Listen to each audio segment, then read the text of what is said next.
Gunung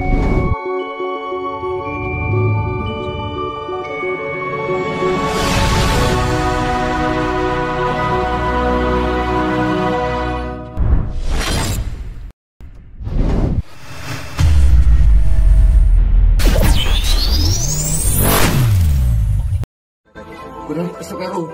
Semeru meletus. Meletus menteng. Tahun pira? 2028 niku. Tapi mudah-mudahan janganlah. Jangan. Ning kenyataan iki orang ae durung untuk penangkalan. Setelah selesai dari pasarean Syekhona Kolil Bangkalan Madura, Joko Kendil alias Darno tersebut akan cepat-cepat pergi ke Gunung Semeru, yang menurut prediksinya, bahwa Semeru sedang tidak baik-baik saja. Entahlah, terkait prediksi tersebut, kita terus berdoa supaya semuanya baik-baik saja. Joko Kendil kembali menghebohkan publik karena ucapannya. Kali ini, Joko Kendil mengatakan Gunung Semeru akan meletus lagi pada tahun 2028. Sebelumnya, video Joko Kendil sebut Gunung Semeru akan meletus lagi diunggah oleh akun Instagram @terangmedia pada Minggu, tanggal 23 Oktober tahun 2022. Dalam video itu, terlihat Joko Kendil tengah duduk merokok dengan seorang pria berbaju hitam. Joko Kendil kemudian mengatakan jika Gunung Semeru akan meledak lagi. Gunung Semeru Kuiniko meledak nih Kuiniko. Gunung Semeru itu nanti meletus lagi, ucap Joko Kendil. Tahun piro? Tahun kapan? Tanya pria di sampingnya. 2028 Kuiniko, jawab Joko Kendil. Gunung Semeru. Semeru meletus. Meletus menteng. Tahun pira?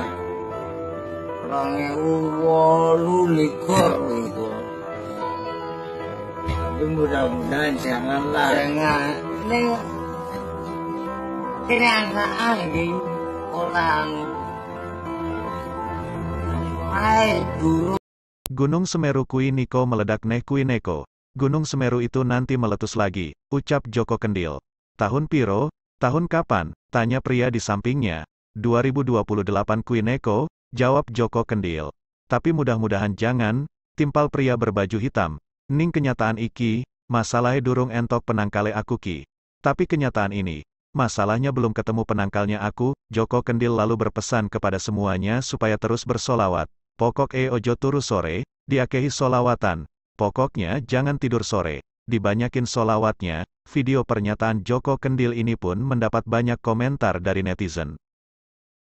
Pria berusia 41 tahun itu mengaku sudah berkeliling sejak 2001 saat usianya 19 tahun. Kemudian ia akan berhenti setelah tahun 2025. Joko Kendil mengaku berjalan dengan bantuan macan putih, sehingga ia tak pernah lelah.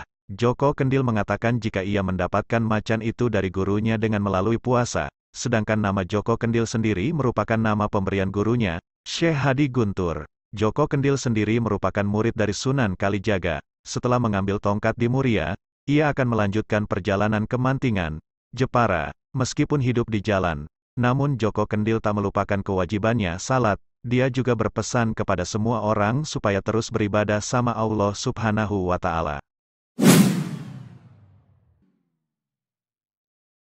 Salah satu dari salah seorang spiritualitas, Gus Nur Syamsun, memiliki penilaian berbeda terkait dengan statement macan putih. Macan putih Joko Kendil bagi Gus Nur Syamsun adalah sebatas sebuah istilah bagi seorang musafir. Bahkan, Gus Nur Syamsun tidak membenarkan bila dikatakan bahwa macan putih tersebut adalah sebuah macan asli. Dengan nada bercanda, sambil diiringi senyuman romantisnya, Gus Nur Syamsun mengatakan, tidak benar Joko Kendil naik macan putih. Kalau Joko Kendil naik macan putih, naik dimakan macannya, kata Gus Nur Syamsun. Saya menjelaskan di sini, tidak. Joko Kendil tidak pernah naik macan putih. Kalau naik macan putih nanti dimakan sama macannya. Nah, maksudnya Joko Kendil naik macan putih ini bahasa musafir ya. Karena saya mantan musafir, jadi sedikit banyaknya saya masih ingat lah bahasa-bahasa musafir. Kenapa Joko Kendil mengatakan perjalanannya kenapa cepat? Karena dia naik macan putih. Nah, macannya tidak bisa dilihat oleh mata. Maksudnya begini, macan putih yang dimaksud Joko Kendil itu adalah dikala dia jalan kaki menuju ke depan suatu tujuannya. Nah, selalu kalau saya live streaming di TikTok sama Abuela, kalau ditanya mau kemana Gus, mau ke depan. Itu adalah bahasa musafir. Mau ke depan, pokoknya terus ke depan, maju terus, pantang mundur ke depan. Ya ini bahasa musafir. Terus maksudnya naik macan putih itu adalah yang dimaksud Joko Kendil itu, di mana sifat macan dia selalu bisa bertahan hidup walaupun berjalan sendirian. Tidak pernah bergerombol, tidak pernah berkerumunan, tidak pernah membawa teman, tidak pernah membawa sahabat, membawa keluarga, membawa rekan, membawa anak, istri, membawa orang tua. Berjalan sendirian masih bisa hidup. Nah, inilah sifat macan. Harimau itu bisa hidup walaupun sendirian. Maksudnya seperti itu. Setelah selesai dari pasarean Syekhona Kolil Bangkalan Madura, Joko Kendil alias Darno tersebut akan cepat-cepat pergi ke Gunung Semeru, yang menurut prediksinya, bahwa Semeru sedang tidak baik-baik saja. Entahlah, terkait prediksi tersebut, kita terus berdoa supaya semuanya baik-baik saja. Orang-orang terdahulu sebenarnya juga banyak yang melakukan perjalanan atau musafir, seperti dalam hal ini adalah kisah Ibnu Battuta. Selanjutnya, Ibnu Battuta mengembara dengan keledainya meninggalkan kota kelahirannya di Tangier, Maroko.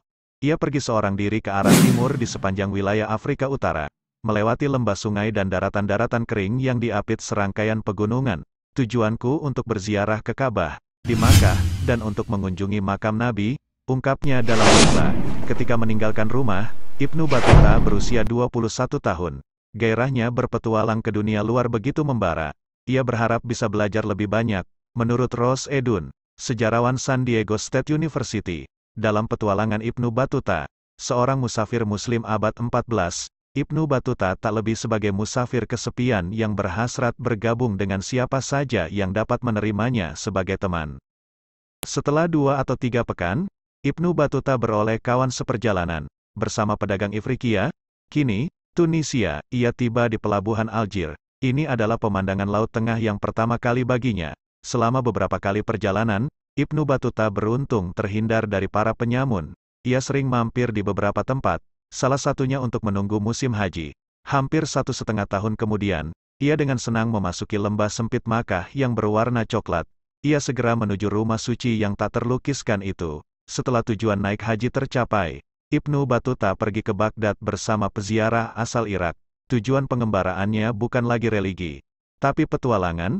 Dari sinilah, ia memulai penjelajahan dunia. Keputusan Ibnu Battuta melanjutkan pengembaraan usai naik haji membawanya ke pusat-pusat utama Islam pada waktu itu.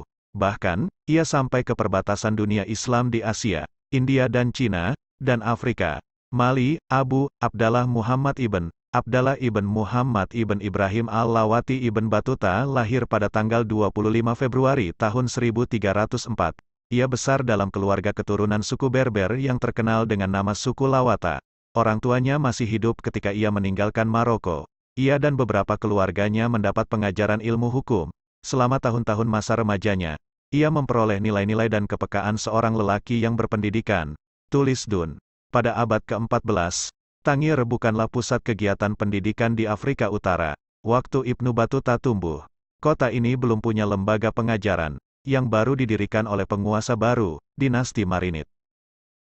Namun, Tangier tetap punya keluarga-keluarga cendekiawan, pejabat agama di masjid-masjid dan lembaga agama lainnya, pejabat administrasi, penasihat hukum dan hakim, serta guru dan guru besar bagi para putra keluarga kaya dari kalangan pedagang dan tuan tanah. Diduga, meski berasal dari suku Berber, Ibnu Battuta menggunakan bahasa Arab di rumah dan pergaulannya. Di usia remaja, ia telah mampu bertata krama dalam kehidupan seorang sarjana dan menjadi lelaki beradab penopang budaya kota.